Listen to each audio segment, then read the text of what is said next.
Hi viewers, இது Banu organic garden Tamil channel. நான் உங்கள் பானு. போன வீடியோலேயே இந்த கோவக்காய் கொடியில் பாருங்கள், ஓரத்தில் வந்து ஒரு தளிர் போகுது. இதை நான் உங்களுக்கு எப்படி கட்டிங் வைக்கிறது, பதியம் எப்படி வைக்கிறது அப்படின்னு காமிக்கிறேன் அப்படின்னு சொல்லியிருந்தேன். இந்த வீடியோவில் நான் எப்படி பதியம் வச்சேன் அப்படிங்கிறத பாருங்கள். இதே மாதிரி மெத்தடில் நீங்களும் ட்ரை பண்ணி பாருங்கள். என் கூடவே சேர்ந்து கிச்சன் வேஸ்ட் கம்போஸ்ட் இந்த மாதிரி பண்ணுங்கள், ஸ்டார்ட் பண்ணுங்கள் அப்படின்னு சொல்லியிருந்தேன் போன வீடியோவில். ரெண்டாவது வீடியோ கூடிய சீக்கிரமே கிச்சன் வேஸ்ட்டு எல்லா செடிகளுக்கும் நான் எப்படி போடுறேன் அப்படிங்கிறத, ஒவ்வொரு பைக்கும் நான் போடுறத ஒரு வீடியோவாக இந்த மாதிரி ஷார்ட்ஸில் நான் உங்களுக்கு ஷேர் பண்ணிக்கிட்டே இருக்கேன். நம்ம சேனலை இப்போ தான் ஃபஸ்ட் டைம் பார்க்குறீங்கன்னா பானு ஆர்கானிக் கார்டன் சேனலை லைக் பண்ணுங்கள், ஷேர் பண்ணுங்கள், மறக்காமல் சப்ஸ்கிரைப் பண்ணிக்கோங்க. வீடியோ ஸ்கிப் பண்ணாமல் ஃபுல்லாக பாருங்கள். களைச்செடிகள்லாம் இந்த தொட்டியில் இருந்த களைச்செடிகள்லாம் பிடுங்கி எடுத்துட்டேன். மண் எப்படி பொலன்னு கருப்பாக இருக்குது பாருங்களேன். இதுக்கு என்ன காரணம்னு நினைக்கிறீங்க? கிச்சன் வேஸ்ட்டு நான் எல்லா தொட்டி மண்ணுலேயும் தொடர்ந்து கொடுத்துக்கிட்டே இருக்கிறதுனால என்னோடய மண் பாருங்கள், நல்லா புட்டு மாதிரி கருப்பு கலரில் உதிராக இருக்குது பாருங்கள். நல்ல ஆரோக்கியமான மண்.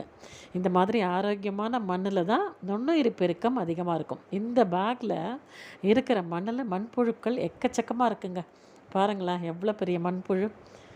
மண்புழு, பெரிய மண்புழுவும் இருக்குது, குட்டியாக மண்புழுவும் இருக்குங்க. அந்த மண்புழு, குட்டி மண்புழுலாம் பார்த்திங்கன்னா அப்படியே துள்ளும், மண்ணில் அப்படியே துள்ளி குதிக்கும்.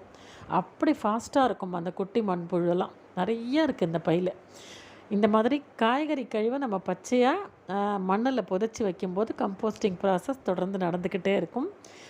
வேலைக்கு போகிறோம், எங்களுக்கு வந்து டைம் இல்லை, எங்களுக்கு அருவருப்பாக இருக்குது, கம்போஸ்டிங் பண்ண தெரியல அப்படிங்கிறவங்க இந்த மாதிரி நான் சொல்கிற மெத்தடில் காய்கறி கழிவை அப்படியே நீங்கள் புதைச்சி வைக்கலாம். ஒரு ஜான் வேர்லேருந்து ஒரு ஜான் நீங்கள் இடைவெளி விட்டு வேரை டிஸ்டர்ப் பண்ணாமல் தூரமாக புதைச்சி வச்சிங்க அப்படின்னா இந்த மண்ணில் இருக்கிற மண்புழுக்கள் அந்த காய்கறி கழிவை சாப்பிட்டுட்டு சீக்கிரமாக மக்க வச்சு கொடுக்கும். பாருங்கள், மறுபடியும் வேறு ஒரு மண்புழு வந்திருக்கு பாருங்கள். இந்த பக்கம் கிளறும்போது இன்னொரு மண்புழு. இந்த மாதிரி இந்த பையில் எக்கச்சக்கமாக மண்புழுக்கள் இருக்குது. அதனால தான் சொல்கிறேன், காய்கறி கழிவை வெளியே தூக்கி கொட்டாதீங்க. இதை உங்கள் மண்ணில் சேர்க்கும்போது கம்போஸ்டிங் ப்ராசஸ் தானாகவே நடக்கும். மண்புழுக்களின் உற்பத்தியும் பார்த்திங்கன்னா எக்கச்சக்கமாக இருக்கும். மண்ணும் இந்த மாதிரி பொலன்னு உதிராக புட்டு மாதிரி நல்லா சாஃப்டாக இருக்கும். இந்த மாதிரி மண்ணில் நம்ம வைக்கிற செடி சூப்பராக பிக்கப் ஆகி வளரும். இதோட வளர்ச்சியை நான் உங்களுக்கு தொடர்ந்து அப்டேட் பண்ணிக்கிட்டே இருக்கேன்.